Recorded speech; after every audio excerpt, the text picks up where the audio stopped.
Good morning, students. We are dealing chapter Democracy and Equality. In previous class, you learned equality is the central theme or soul of democracy.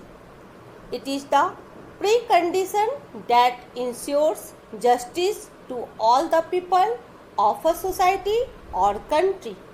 You also learned the state shall not discriminate between people on the basis of place of birth, religion, sex, caste, creed, race, or wealth. It is true, our constitution gives us the right to equality. Yet, this does not mean that inequality does not exist in our country. In our daily life, we still find many examples of inequality. So today I am going to deal with you inequalities in daily life and government initiative to promote equality. Let's proceed ahead. Let's see the story of Sacco the rag picker. Sacco is a 10-year-old boy. He picks up rags from the garbage every morning from 4 to 8, when half the population of the city is still sleeping. After that, he works at his father's cycle repair shop till late in the evening. He wants to go to school, laugh and play like other children, but he is always working. Sacco's parents have also been granted the right to vote, but they do not enjoy the equality of working conditions. Hence, they are unable to fulfill the basic necessities of their family, that is food, shelter and clothing. Now, let's know the other story of Paro, the flower seller, who sells flowers at traffic signals from morning till night. The flower shop owners give her 1 rupee for each small bouquet that she sells at rupees 10. She endangers her life as she runs between vehicles and persuades people to buy flowers. Paro's parents were forced to leave their village after the well belonging to the so-called lower caste dried. They were not allowed to take water from the well that belonged to the so-called upper caste. Are not Paro's parents also the citizen of India, where the constitution has prohibited discrimination on the basis of religion, caste, gender or place of birth?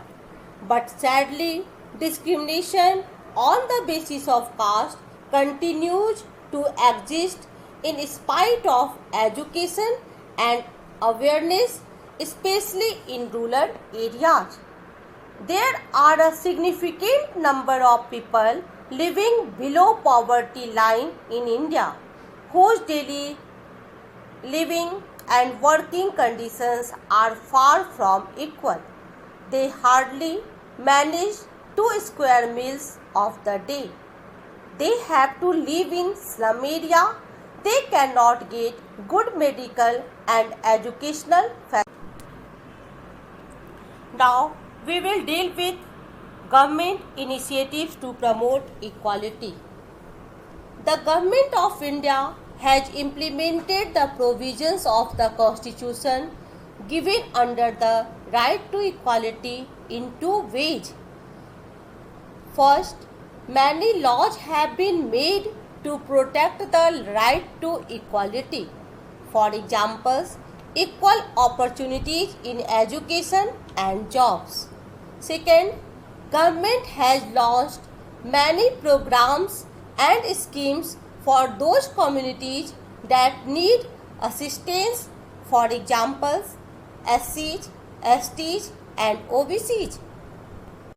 The programs of the government will be meaningful only if they have the support of the people. For examples, numerous schemes encouraged people to send their children to elementary schools as free and compulsory education has been granted for them in our constitution. But many children could not benefit from it till a supporting scheme of midday meal was started on the request of teachers.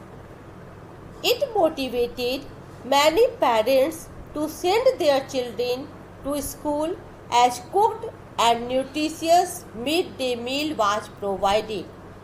As a result, the enrollment in school has increased.